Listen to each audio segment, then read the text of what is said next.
आप सुन रहे हैं गरुड़ पुराण 10वां अध्याय। गरुड़ जी बोले, हे विभु, अब आप पुण्यात्मा पुरुषों के शरीर के दाह संस्कार का विधान बताइए, और यदि पत्नी सती हो तो उसकी महिमा का वर्णन कीजिए।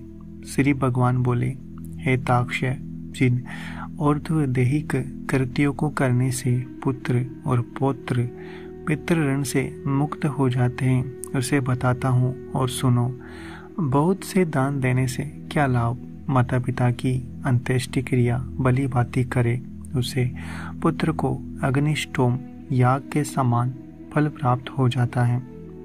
माता पिता की मृत्यु होने पर पुत्र को शोक का परित्याग करके सभी पापों से मुक्ति प्राप्त करते हुए समस्त बांधवों के साथ मुंडन करना चाहिए।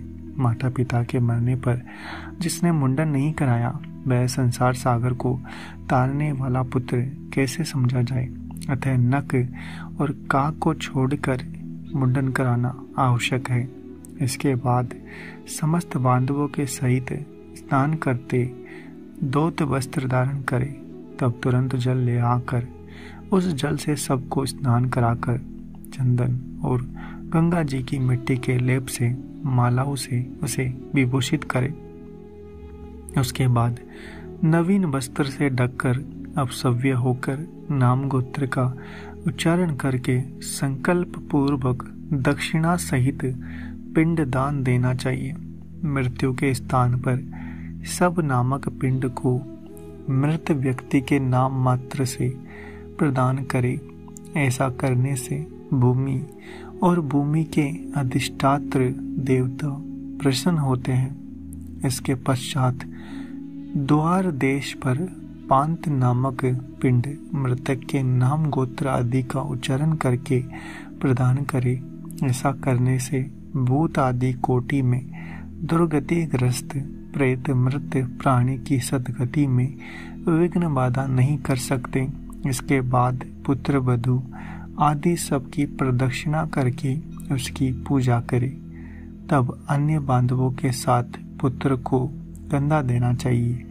अपने पिता को कंधे पर धारण करके जो पुत्र शमशान को जाता है, वह पग पग पर अश्वमेध का फल प्राप्त करता है। पिता अपने कंधे अथवा पीठ पर बैठाकर पुत्र का सदा लालन पालन करता है। उस ऋण से पुत्र तभी मुक्त होता है जब वह अपने मृत पिता को अपने कंधे पर ढोता है। इसके बाद आधे मार्ग में पहुंचकर भूमि का मार्जन और प्रोक्षण करके सबको विश्राम कराई।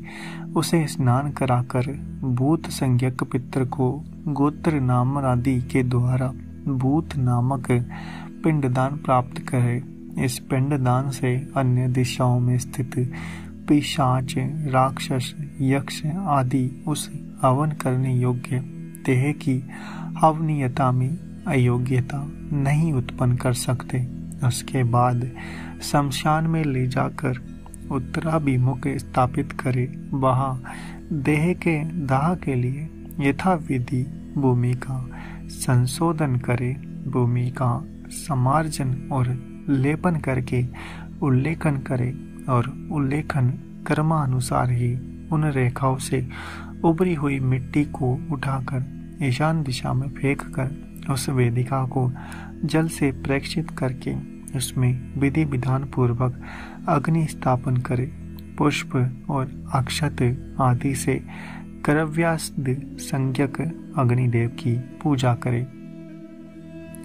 लोमव्य, स्वाहा इत्यादि अनुवादक से यथाविधि होम करना चाहिए।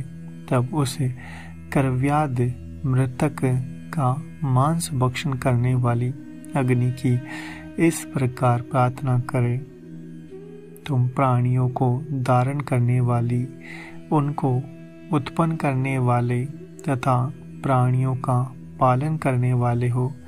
यह सांसारिक मनुष्य मर चुका है, तुम इसे स्वर्ग ले जाओ।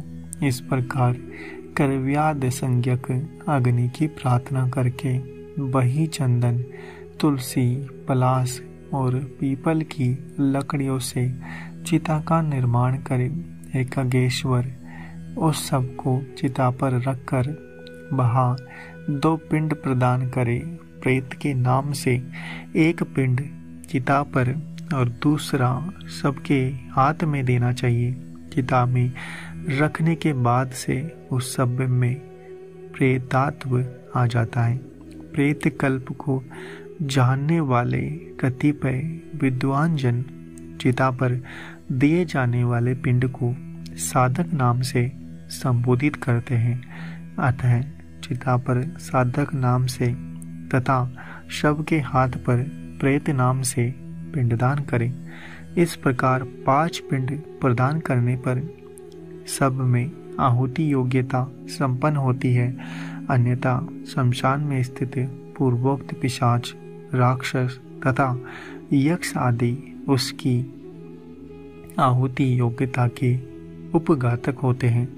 प्रेत के लिए 5 पिंड देकर हवन किए हुए उसे कर्व्याद अग्नि को तिनकों पर रखकर यदि पंचक न हो तो पुत्र अग्नि प्रदान करे। पंचक में जिसका मरण होता है उस मनुष्य को सद्गति प्राप्त नहीं होती। पंच शांति के लिए उसका दाह नहीं करना चाहिए, अन्यथा अन्य की मृत्यु हो जाती है। धनिष्ठा के उत्तरार्ध से रेवती पर्यंत 5 नक्षत्र पंचक संज्ञक है। इनमें मृत व्यक्ति दाह के योग्य नहीं होता। उसका दाह करने से परिणाम शुभ नहीं होता। इन नक्षत्रों में जो मरता है उसके घर में कोई हानि होती है।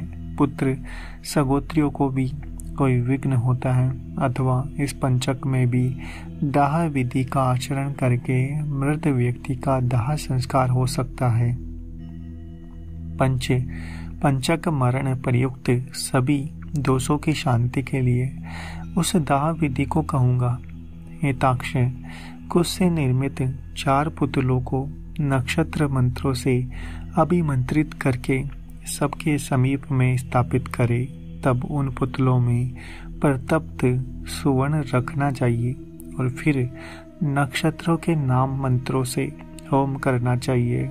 पुनः प्रेता जयता नर इंद्रो व शरम यचतु इस मंत्र से उन नक्षत्र मंत्रों को संपुटित करके होम करना चाहिए।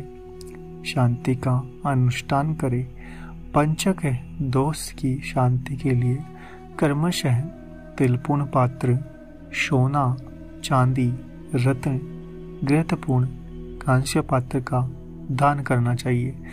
इस प्रकार पंचक शांति विधान करके जो सब दाह करता है उसे पंचक जन्य कोई विघ्न बाधा नहीं होती और प्रेत भी सद्गति प्राप्त करता है। इस प्रकार पंचक में मृत व्यक्ति का दाह करना चाहिए और पंचक के बिना मरने पर केवल सबका दाह करना चाहिए। यदि मृत व्यक्ति पत्नी सहित हो रही हो तो उसके दाह के साथ ही सबका दाह करना चाहिए। अपने पति के प्रिय संपाद में संलग्न पतिव्रता नारी यदि उसके साथ परलोक गमन करना चाहे तो पति की मृत्यु होने पर स्नान करे। अपने शरीर को कुमकुम, अंजन, सुंदर वस्त्र, आभूषण आदि से अलंकृत करे। ब्राह्मणों और बंधु बांधवों को दान दे। गुरुजनों को प्रणाम करके तब घर से बाहर निकले। इसके बाद मंदिर जाकर भक्ति पूर्वक भगवान विष्णु को प्रणाम करे। वहां अपने आभूषणों को समर्पित करके बाहर से नारियल लेकर लज्जा और मोह का परित्याग करके शमशान भूमि में आ जाए। तब वहां सूर्य को नमस्कार करके चिता की परिक्रमा करके पुष्प सैया रूपी चिता पर चढ़े। अपने पति को अपनी गोद में लिटाए। तदन रूप सखियों को श्रीफल देकर दाह के लिए आज्ञा प्रदान करी। शरीर दाह को गंगा जल में स्नान के समान जानकर अपना शरीर जल आए। गर्भिणी स्त्री को अपने पति के साथ अपना दाह नहीं करना चाहिए। प्रसव करके उत्पन्न बालक का पोषण करके अनंतर उसे सती होना चाहिए। यदि स्त्री अपने मृत व्यक्ति के शरीर को लेकर अपने शरीर का दाह करती है तो अग्नि उसके शरीर मात्र को जलाते हैं, उसकी आत्मा को कोई पीड़ा नहीं होती। दो के जाते हुए सोना आदि धातुओं का मल जैसे अग्नि में जल जाता है, उसी प्रकार पति के साथ जलने वाली नारी अमृत के समान अग्नि में अपने पापों को जला देती है। जिस प्रकार सत्यपरायण धर्मात्मा पुरुष शपथ के समय तपे हुए लोह पिंड आदि को लेने पर भी नहीं जलता, उसी प्रकार चिता पर पति के शरीर के साथ संयुक्त वह नारी भी तो कभी नहीं जलती, अर्थात उसे दाह प्रयुक्त कष्ट नहीं होता, प्रयुक्त उसकी अंतरात्मा मृत व्यक्ति की अंतरात्मा के साथ एकत्व प्राप्त कर लेती है।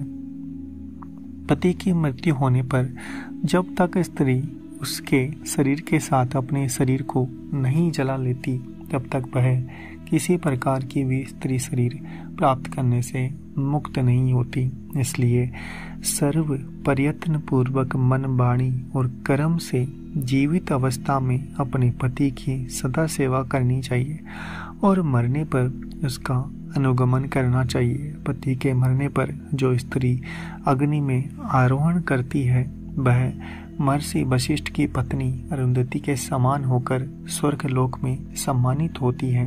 वहाँ वह पति परायण नारी अप्सराओं गणों के द्वारा स्तूयमान होकर 14 अंध्रों के राज्य काल पर्यंत अर्थात एक कल्प तक अपने पति के साथ स्वर्ग लोक में रमण करती है। जो स्त्री अपने व्रता का अनुगमन करती है वह अपने मातृकुल, पितृकुल और पतिकुल इन 3 कुलों का अग्नि कुलों को पवित्र कर देती है। मनुष्य के शरीर में 3.5 करोड़ रोमकूप है। उतने काल तक वह नारी अपने पति के साथ स्वर्ग में आनंद करती है। वह सूर्य के समान प्रकाशमान विमान में अपने पति के साथ क्रीड़ा करती है और जब तक सूर्य और चंद्रमा स्थिति रहती है तब तक पति लोक में निवास करती है। इस प्रकार दीर्घ आयु प्राप्त करके पवित्र कुल में पैदा होकर पति रूप में वह पतिव्रता नारी उसी पति को पुनः प्राप्त करती है। जो स्त्री क्षण मात्र के लिए होने वाले दाह दुख के कारण इस प्रकार के सुखों को छोड़ देती है वह मूर्खा जन्म पर्यंत विरहा अग्नि से जलती रहती है। इसलिए पति को शिव स्वरूप जानकर उसके साथ अपने शरीर को जला देना चाहिए। यथाक्षय यदि पत्नी सती नहीं होती तो केवल पति के शव का ही दाह करना चाहिए। सबके आधे या पूरे जल जाने पर उसके मस्तक को फोड़ना चाहिए। गृहस्थों के मस्तक को काष्ठ से और यतियों के मस्तक को श्रीफल से फोड़ देना चाहिए। पितृलोक की प्राप्ति के लिए उसके ब्रह्मरंध्र का वेदन करके उसका पुत्र निम्न मंत्र से अग्नि में घी की आहुति दे। हे अग्नि देव, तुम भगवान वासुदेव के द्वारा उत्पन्न किए गए हो, पुनः तुम्हारे द्वारा इसकी उत्पत्ति हो। स्वर्ग लोक में गमन करने के लिए इसका शरीर जलाकर तुम्हारा हवि हो, तदर्थ तुम प्रज्वलित हो। इस प्रकार मंत्र सहित तिल मिश्रित जीवा की आहुति देकर जोर से रोना चाहिए। उससे मृत प्राणी सुख प्राप्त करता है। दाह के अनंतर स्त्रियों को स्नान करना चाहिए, तत्पश्चात पुत्रों को स्नान करना चाहिए। तदंतर मृत प्राणी के गोत्र नाम का उच्चारण करके तिलांजलि देनी चाहिए। फिर नीम के पत्तों को चबाकर मृतक के गुणों का गान करना चाहिए। आगे आगे स्त्रियों को और पीछे पुरुषों को घर जाना चाहिए। घर में पुनः स्नान करके गोग्रास देना चाहिए। पतल में भोजन करना चाहिए। घर का अन्न नहीं खाना चाहिए। मृतक के स्थान को लीप कर 12 दिन तक रात दिन दक्षिण अभिमुख अखंड दीपक जलाना चाहिए।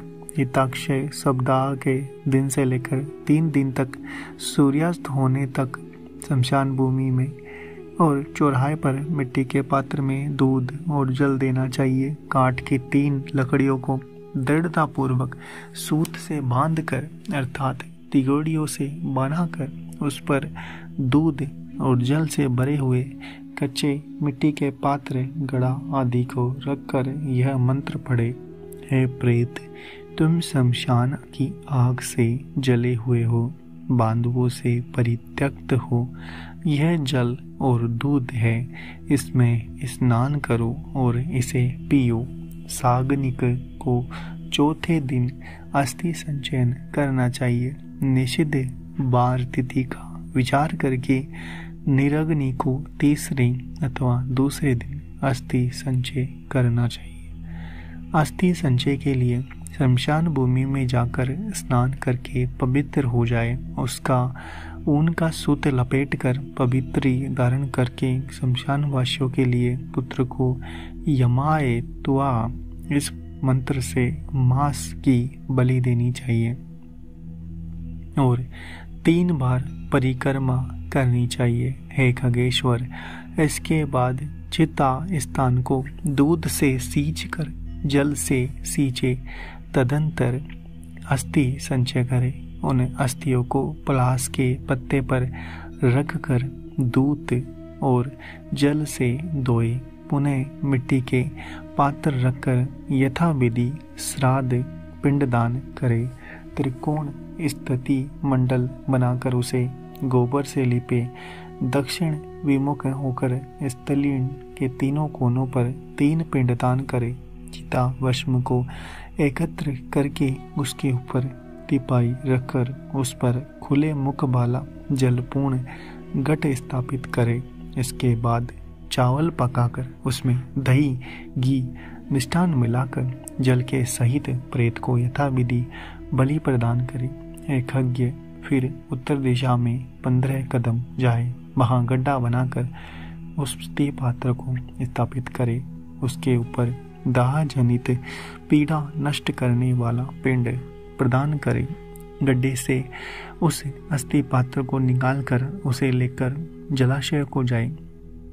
वहाँ दूध जल से उन अस्थियों को बार बार प्रक्षालित करके चंदन और कुमकुम से विशेष रूप से लेपित करे। फिर उन्हें एक दोने में रखकर हृदय और मस्तक में लगाकर उनकी परिक्रमा करे। उन्हें नमस्कार करके गंगा जी में विसर्जित छोड़ दे। जिस मर्त प्राणी की अस्थि 10 दिन के अंतर्गत गंगा में विसर्जित हो जाती है, उसका ब्रह्मलोक से कभी भी पुनरागमन नहीं होता। गंगा जल में मनुष्य की अस्थि जब तक रहती है, उतने 1000 वर्षों तक वह स्वर्गलोक में विराजमान रहता है। गंगा जल की लहरों को छूकर हवा जब मृतक का स्पर्श करती है, तब उस मृतक के पातक तक तत्क्षण की नष्ट हो जाते हैं। महाराज भगीरथ उग्र तप से आराधना करके अपने पूर्वजों का उद्धार करने के लिए गंगा देवी को ब्रह्मलोक से ले आए थे, जिनके चलने से भस्मीभूत राजा सागर के पुत्रों को स्वर्ग में पहुंचा दिया। उन गंगा जी का पवित्र यश 3 लोकों में विख्यात है। जो मनुष्य अपनी पूर्वावस्था में पाप करके मर जाते हैं, उनकी अस्थियों को गंगा में छोड़ने पर वे स्वर्गलोक चले जाते हैं। किसी महाअरण्य में सभी प्राणियों की हत्या करने वाला कोई व्याध सिंह के द्वारा मारा गया और वह जब नरक को जाने लगा, तभी उसकी अस्थि गंगा जी में गिर पड़ी, जिससे वह दिव्य विमान पर चढ़कर देवलोक को चला गया। इसलिए सतपुत्र को स्वतः ही अपने पिता की अस्थियों को गंगा जी में विसर्जित करना चाहिए। अस्थि संचयन के अनंतर दशगात्र विधि का अनुष्ठान करना चाहिए। यदि कोई व्यक्ति विदेश या वन में अथवा चोरों के डर से मरा हो, उसका शव प्राप्त न हुआ हो, तो जिस दिन उसके निधन का समाचार सुने, उस दिन कुश का पुतल बनाकर पूर्व विधि के अनुसार केवल उसी दाह करे। उसकी भस्म को लेकर गंगा जल में विसर्जित करे। 10 गात्र विधि कर्म भी उसी दिन से आरंभ करना चाहिए। सावंत सरिक श्राद्ध में भी उसी दिन को ग्रहण करना चाहिए। यदि गर्भ की पूर्णता हो जाने के अनंतर नारी की मृत्यु हो गई हो तो उसके पेट को चीरकर बालक को निकाल ले। यदि वह मर भी गया हो तो उसे भूमि में गाड़ कर केवल मृत स्त्री का दाह करे। गंगा के किनारे मरे हुए बालक को गंगा जी में ही प्रवाहित कर दे। अन्य स्थान पर मरे 27 महीने तक के बालक की भूमि में गाड़ दे। इसके बाद की अवस्था वाले बालक का दाह संस्कार करे। उसके अस्थियां गंगा जी में विसर्जित करे। जलपूर्ण कुंभ प्रदान करे और एक केवल बालकों को ही भोजन कराए। गर्भ के नष्ट होने पर उसकी कोई क्रिया नहीं की जाती, पर शिशु के निकलने के पूर्व अवस्था वाले बच्चे के मरने पर उसके लिए दुग्ध दान करना चाहिए। बालक चूड़ाकरण से पूर्व या 3 वर्ष की अवस्था वाले के मरने के लिए उसके जलपूर्ण घट का दान करना चाहिए और खीर का भोजन करना चाहिए। कुमार के मरने पर कुमार बालकों को भोजन कराना चाहिए। उपनीत पौगंड अवस्था के बच्चे के मरने पर उसी अवस्था के बालकों के साथ ब्राह्मणों को भोजन कराएं। 5 वर्ष की अवस्था से अधिक अवस्था वाले बालक की मृत्यु होने पर वह चाहे उपनीत हो अथवा अनुपनीत हो, पायस और गुड़ के 10 पिंड क्रमशः प्रदान करने चाहिए। पौगंड अवस्था के बालक की मृत्यु होने पर मृषोत्सर्ग अथवा तथा महादान की विधि को छोड़कर एकादशाह तथा द्वादशाह क्रिया का संपादन करना चाहिए। पिता के जीवित रहने पर पौगंडावस्था में मृत बालक का संपीड़न श्राद्ध नहीं होता, अतः 12वें दिन उसका केवल एकोदिष्ट श्राद्ध करे। स्त्री और शूद्रों के लिए विवाह ही व्रतबंध स्थानीय संस्कार कहा गया है। व्रत अथवा उपनयन के पूर्व मरने वाले सभी वर्णों के मृतकों के लिए उनकी अवस्था अनुकूल समान क्रिया होनी चाहिए। जिसने थोड़ा कर्म किया हो, थोड़े विषयों से जिसका संबंध रहा हो, कम अवस्था हो और स्वल्प देह वाला हो, ऐसे जीव के मरने पर उसकी क्रिया भी स्वल्प ही होनी चाहिए। किशोर अवस्था के और तरुण अवस्था के मनुष्य के मरने पर सय्यादान, वृषोत्सर्ग आदि परदान, महादान और गोदान आदि क्रियाएं करनी चाहिए। सभी प्रकार के सन्यासियों की मृत्यु होने पर उनके पुत्रों द्वारा ना तो उनका दाह संस्कार किया जाना चाहिए, ना उन्हें तिलांजलि देनी चाहिए, ना उनकी दशगात्र विधि करनी ही चाहिए, क्योंकि दंड ग्रहण संन्यास ग्रहण कर लेने मात्र से नर ही नारायण स्वरूप हो जाता है।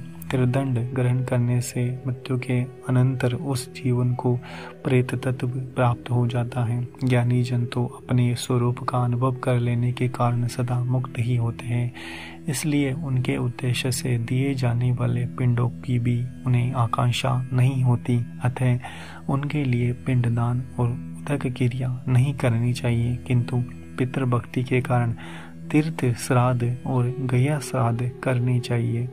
ताक्षय, हंस, परमहंस, कुटी चक्र और बहुदक इन चारों प्रकार के सन्यासियों की मृत्यु होने पर उन्हें पृथ्वी में गाड़ देना चाहिए। गंगा और आदि नदियों के उपलब्ध न रहने पर ही पृथ्वी में गाड़ने की विधि है। यदि वहाँ कोई महानदी है तो उन्हीं में उन्हें जल समाधि दे देनी चाहिए। इस प्रकार गरुड़ पुराण के अंतर्गत सारोद्धार में दाह अस्थि संचय कर्म निरूपण नामक 10वां अध्याय पूरा हुआ। उम्मीद है आपको हमारा यह प्रयास अच्छा लग रहा होगा। चैनल को सब्सक्राइब करें, वीडियो को लाइक और शेयर करना ना भूलें। मिलते हैं आपसे अगले एपिसोड में।